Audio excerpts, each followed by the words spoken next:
നമസ്കാരം. ഗീതമ്മാസ് കിച്ചണിലേക്ക് എല്ലാവർക്കും സ്നേഹത്തോടെ സ്വാഗതം. ഞാൻ ഇന്ന് നിങ്ങളെ കാണിക്കാൻ പോകുന്നത് ഒരു തട്ടുകട സ്റ്റൈൽ വെട്ട് കേക്കാണ്. അതിനുവേണ്ടി ഞാനിവിടെ 2 കപ്പ് മൈദ അളന്നെടുത്തിട്ടുണ്ട്. 2 കപ്പ് മൈദയുടെ കൂടെ ഒരു 1/4 കപ്പ് റവയും കൂടെ ചേർക്കാം. അതിനുശേഷം അതിനകത്തോട്ട് ചേർക്കേണ്ടത് ഒരു നുള്ള് ഉപ്പും, ആവശ്യത്തിന് ഉപ്പും, ഒരു നുള്ള് ബേക്കിംഗ് പൗഡറുമാണ്.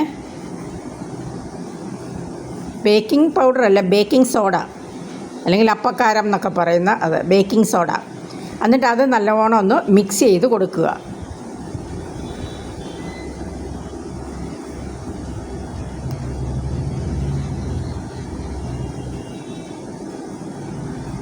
ഇനി അതൊന്ന് മാറ്റി വെച്ചിട്ട് ഒരു മിക്സിയുടെ ജാറെടുത്ത് അതിനകത്തോട്ട് ആ സെയിം കപ്പിന് ഒരു 1/4 കപ്പ് പഞ്ചസാര ഇട്ട് കൊടുക്കുക.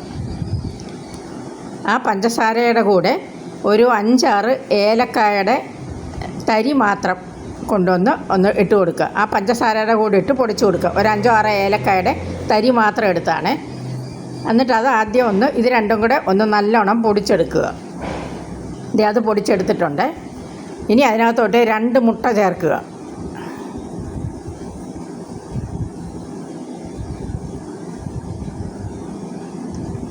ആദ്യമേ പഞ്ചസാരയുടെ കൂടെ മുട്ടയും ചേർത്ത് ഏലക്കായുടെ തരിയും കൂടി ഇട്ട് അടിച്ചാൽ ചിലപ്പം അതിൻ്റെ കൂടെ 2-3 സ്പൂൺ ഈ വാനില എസൻസും കൂടെ 2-3 തുള്ളി, സ്പൂണല്ല 2-3 തുള്ളി വാനില എസൻസും കൂടെ ചേർത്തിട്ടുണ്ട്.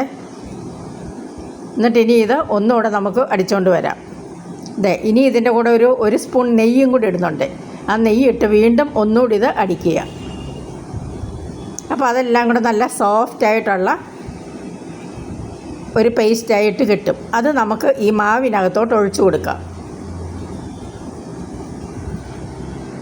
അതിനുശേഷം ഈ മാവ് നല്ല ശക്തിയായിട്ട് ബലമെടുത്ത് നല്ല കൈകൊണ്ട് നല്ല വൃത്തിയായിട്ട് കുഴച്ചെടുത്ത് നല്ല ചപ്പാത്തി മാവിൻ്റെ പാകത്തിന് കുഴയ്ക്കുക. അപ്പോൾ ഈ ചപ്പാത്തി മാവിൻ്റെ പാകത്തിന് കുഴയ്ക്കാൻ ആ വെള്ളം മതിയാവുന്നില്ലെങ്കിൽ ആ മിക്സിയുടെ ജാറ് കഴുകി ജാറിനകത്ത് ഒരു 2-3 സ്പൂൺ പാലൊഴിച്ചിട്ട് അത് വേണേൽ ഇതിനകത്ത് ചേർത്ത് കൊടുക്കാം. ഇപ്പോൾ അതിൻ്റെ ഒന്നും ആവശ്യം വന്നില്ല.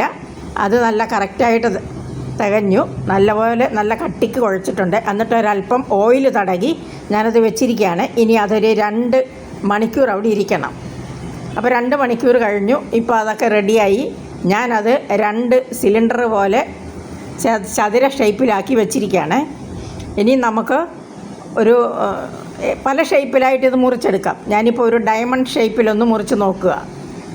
ഡയമണ്ട് ഷേപ്പിലോ വട്ടത്തിലോ ഒക്കെ എങ്ങനെയെങ്കിലും ഒക്കെ മുറിച്ച് അതിനിടയിൽ വെട്ടിട്ട് കൊടുത്ത് നമുക്കത് എണ്ണയിൽ വറുത്തെടുത്താൽ മതി. ചിലർ ചതുരത്തിലെടുക്കും, എന്നിട്ട് 4 വെട്ടിടും. ചിലരിങ്ങനെ ഒരു വെട്ട് മാത്രം ഇടും. ചിലർ വട്ടത്തിലെടുത്തിട്ട് സ്റ്റാർ പോലെ ആക്കും. അങ്ങനെ ഏത് ഷേപ്പിൽ വേണേലും നമുക്കത് എടുക്കാം.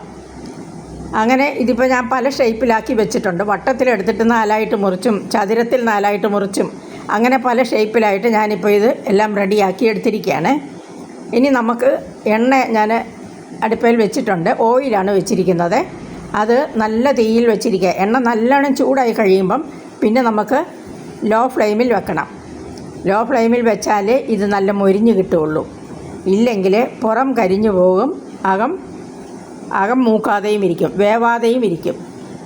അപ്പോൾ ഇപ്പം നമുക്ക് ആദ്യം ഒരു ട്രിപ്പ് 5-6 ഇട്ട് കൊടുക്കാം.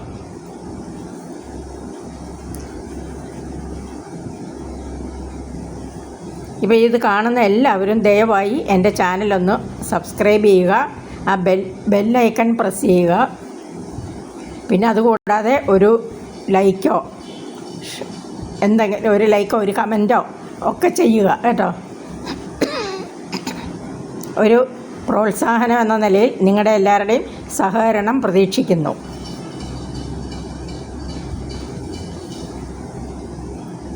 ഇപ്പോൾ അതൊരു വശം മൊരിഞ്ഞു. ഞാനൊന്ന് മറിച്ചിട്ടിട്ടുണ്ട്. എന്നാലും കംപ്ലീറ്റ് മൊരിഞ്ഞിട്ടില്ല. കുറച്ചുകൂടെ ഒരു ബ്രൗൺ ചോക്ലേറ്റ് കളർ ആകണം. എന്നാലേ അകം നല്ല പാകത്തിന് കിട്ടുകയുള്ളൂ. ചിലർ ഹോട്ടലിലൊക്കെ ഇടുമ്പോൾ, റെസ്റ്റോറൻറ്റുകളിലൊക്കെ സാധാരണ ഇതിനകത്ത് മഞ്ഞൾപ്പൊടി ചേർക്കാറുണ്ട്. അതുകൊണ്ടാണ് അവിടെ നിന്നൊക്കെ വാങ്ങുന്നത് ഒരു മഞ്ഞ നിറം കാണുന്നത്. ഞാനിപ്പം മഞ്ഞൾപ്പൊടിയോ കളറോ ഒന്നും ചേർത്തിട്ടില്ല.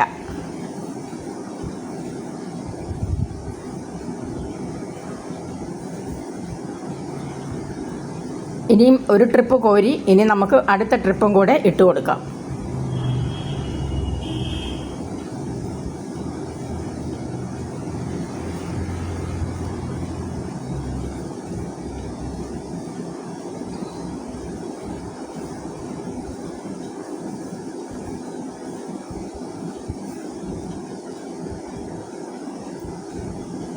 അടുത്തത് എല്ലാം കൂടെ ഒരുമിച്ചിടുക, ബാക്കിയെല്ലാം കൂടെ.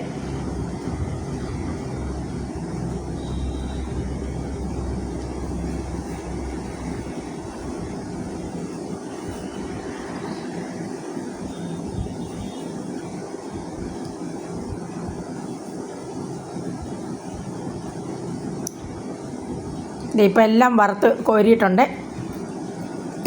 എല്ലാം പാകത്തിനായിട്ടുണ്ട്, പാകത്തിന് മൂത്തിട്ടുണ്ട്.